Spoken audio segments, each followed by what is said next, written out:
What's up, guys? So usually when I do a project, I've got a video to sort of guide me.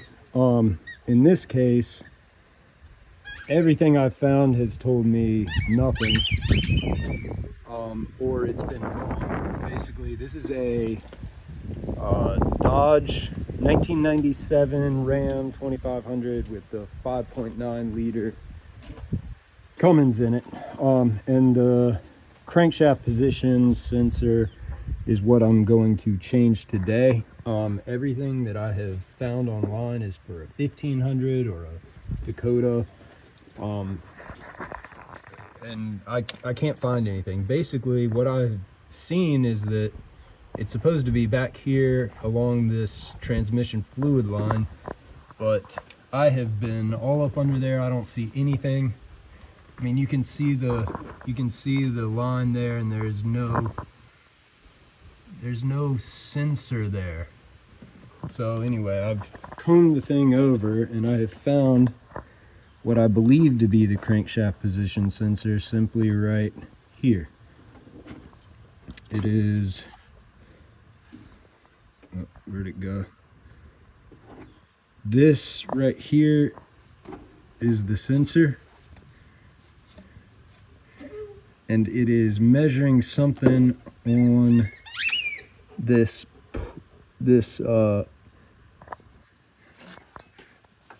what would that be? It's not a pulley, but it's the crankshaft. Just the front, what is that, a harmonic balancer? The front of the crankshaft. It's not in the back like almost all the videos have said. So anyway, I'm just gonna make this video showing y'all how to do this job. It doesn't look too bad. The ones that are back there all look terrible. So anyway, I'll start recording this adventure, and I've got my partner with me here. He doesn't help a lot, but here we go. All right, I decided to, before I start taking this crankshaft sensor off, I decided to let y'all see what is going on with it. This is my dad's truck, so I'm not super familiar with it, but basically, that's not it. I just don't know how to crank it. Alright. So here's the issue. The RPMs aren't working. A lot of times the generator light will come on and blink. The generator and check engine light will just start flashing. And as you can see, it looks like the alternator's not charging. It runs rough and kind of smokes a lot. And basically the only thing I can figure is, and it gets stuck in second gear. It just stays in second. The only thing I can figure is the computer knows that it's not picking up the engine running, but it's obviously running. So it kicks it into like a safety mode where you've got, it stays in second because it doesn't know what to tell the automatic transmission to go to. So the safety mode is second, will get you from a start, and it'll go up to like 50 miles an hour so you could get home, but without knowing the engine speed. I'm assuming it knows the throttle position, but without both of those, the engine speed and the throttle position, it can't operate the automatic transmission correctly. So it keeps it in second. I don't know why it doesn't let the generator charge, or the alternator charge, but it appears that that's the case. And we took it to Advanced Auto one time when it wasn't running and got them to test it, and they weren't picking up any of the signal from the generator. No, the generator wasn't charging. So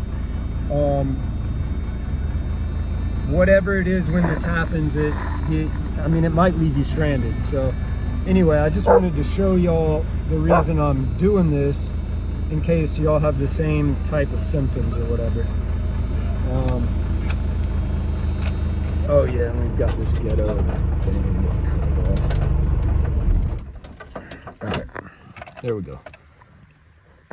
Okay, so right off the bat, I've had to grab a different ratchet, one that had a thinner head. I couldn't get the one that I had in there. This is a 1/2 inch. And you're gonna want a thin ratchet just right off the bat. And there's these 2 bolts here. Now, one thing I'm worried about is the spacing of that sensor. It's too tight for me to get any kind of sense of how far away that sensor is from the flywheel, or whatever that is, the harmonic balancer. So we are just going to guesstimate, see what happens. Probably not the best thing to do. I'm sure there's some way that you can figure that out, but this isn't going to be perfect. We're just going to put it pretty close and see what happens. I can kind of see, I don't know if y'all can see that, it looks almost like it's all the way up, like the bracket is as far away as possible. Let me show you the new one. You'll understand what I'm talking about here. You see, it's a slot, so it can slide back and forth for the spacing. It looks almost like it's all the way up, like the bolts are at the very, like you pull it all the way up.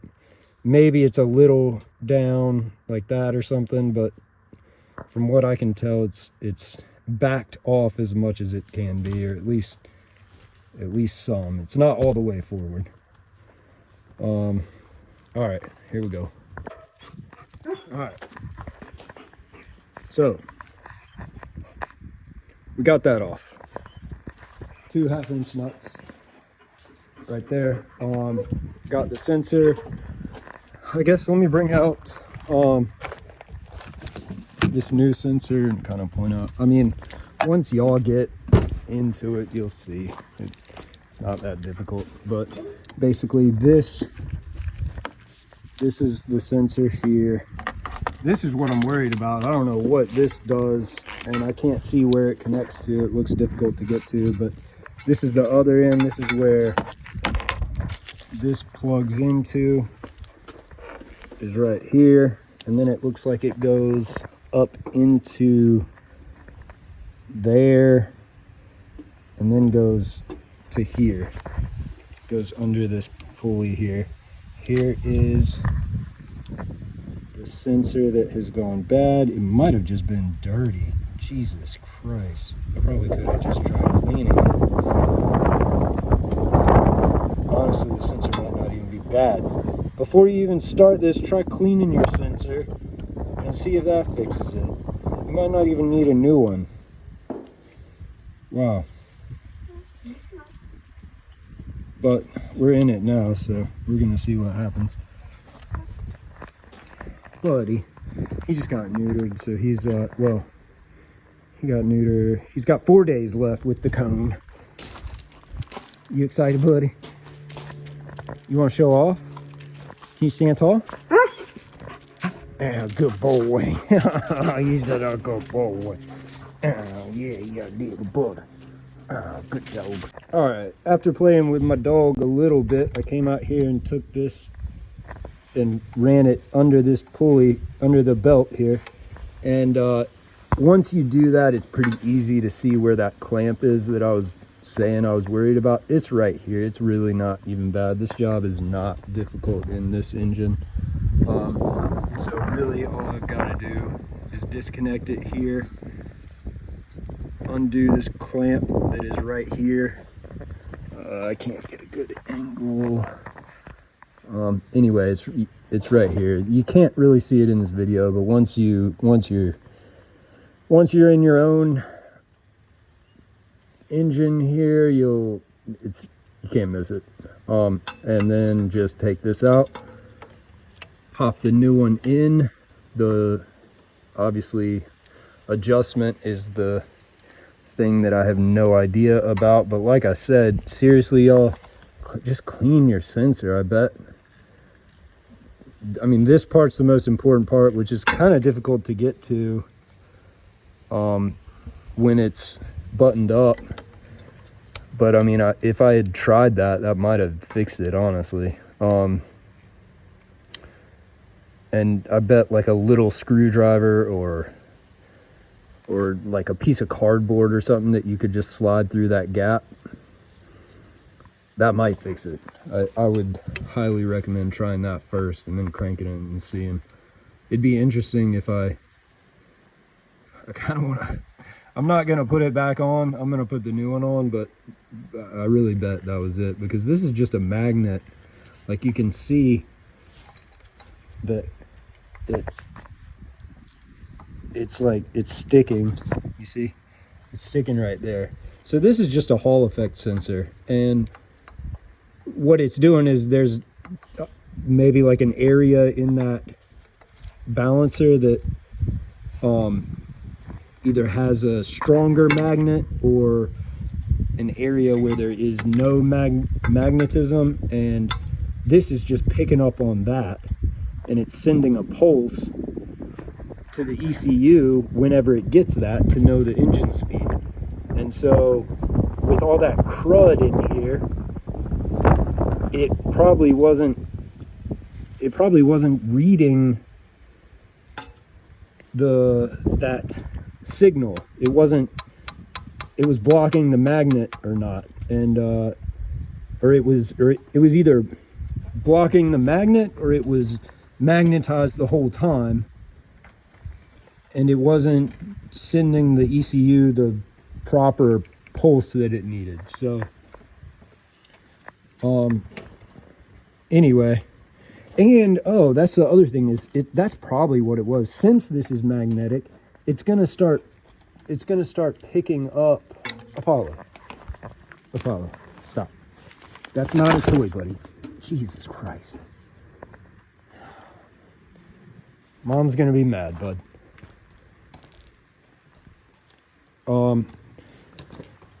Since it's a magnet, what I was saying is, since it's a magnet, it's over time, it's probably pulling some ferrous particles up against it.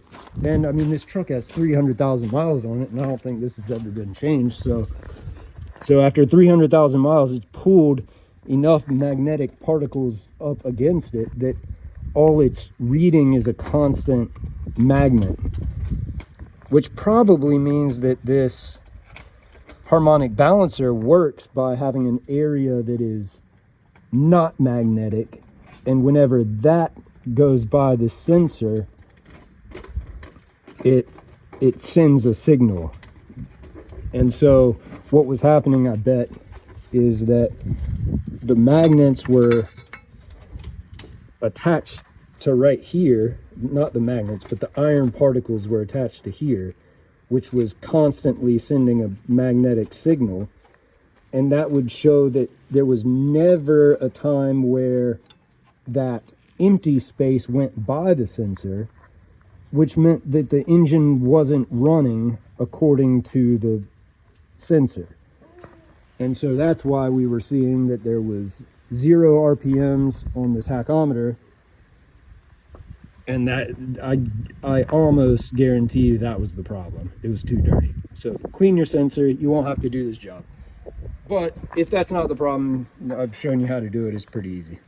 You're gonna need a short extension and a 10 millimeter for this bracket. It might be a 3/8, but I couldn't get the 3/8 or the 7/16 on here. So this is a 10 millimeter, did the job. So we've got a 1/2 inch on the others and maybe a 12 millimeter for the sensor. and a 10mm for this little hanger bracket. There it is on the new one. And that's pretty much the job. And then you just reverse it and you're done. Hey, there's your bat. Good, that's a toy. We don't play with rocks, buddy. Here's your bat. You look like a bat. You Batman? Are you a wolf? All right. Thank you. Put it in my hand. Stop. Drop it. Good. You look like a bat. You look just like your toy, buddy. Oh yeah. Nice. All right, we can't run and jump. We can't run and jump.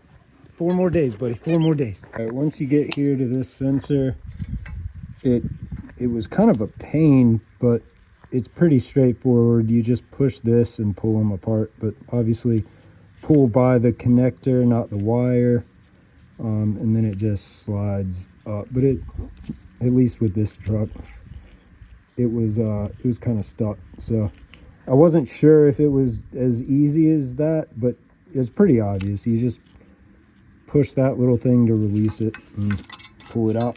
And yeah, I mean, honestly, I was dreading this job. It was difficult, but only because I had no idea what I was doing and like didn't have any other video on the internet to follow. So that's why I decided to make this one. And right now I'm just gonna, obviously, I mean, put it back in reverse, pretty standard. So I'm not really gonna record any of that. Once I get it in, I might, if I do anything special with the spacing. Oh, you know what? I can see what I was talking about. Look, so I was right. Right where the sensor was. This other hand is so dirty. Hang on, let me take this other glove off. But you can see it right there.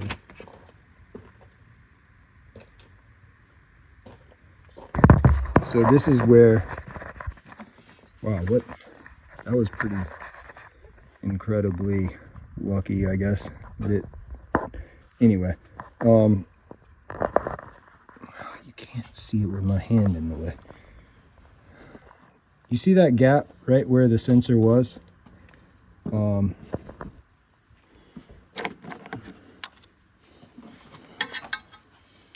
Here, I'll set these right here.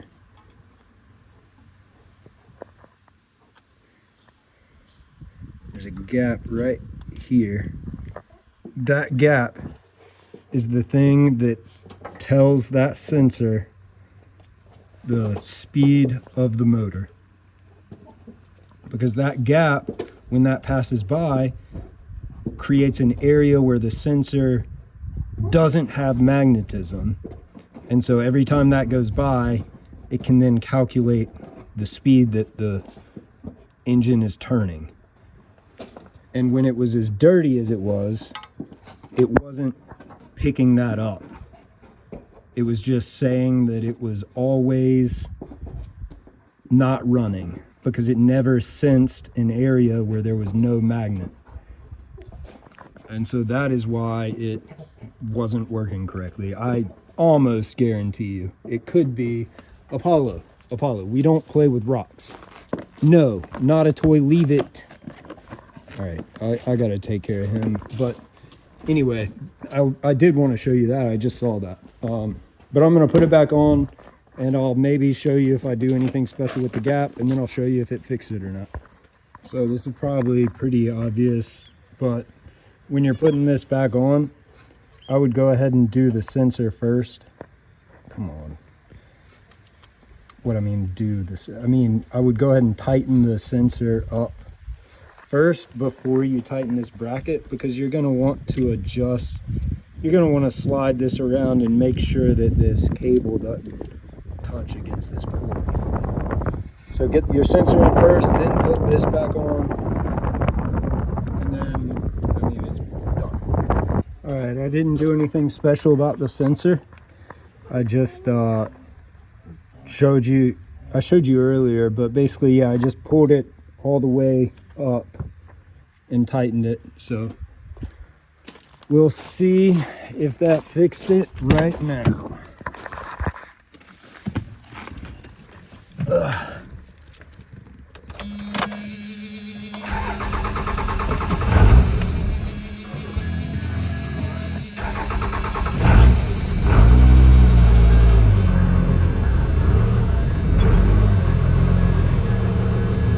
Idle's always been a little weird with this truck, but look, alternator's working, RPM gauges are working, fuel tank is not working.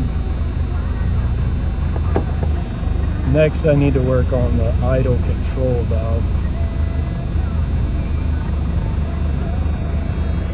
which I might do right now.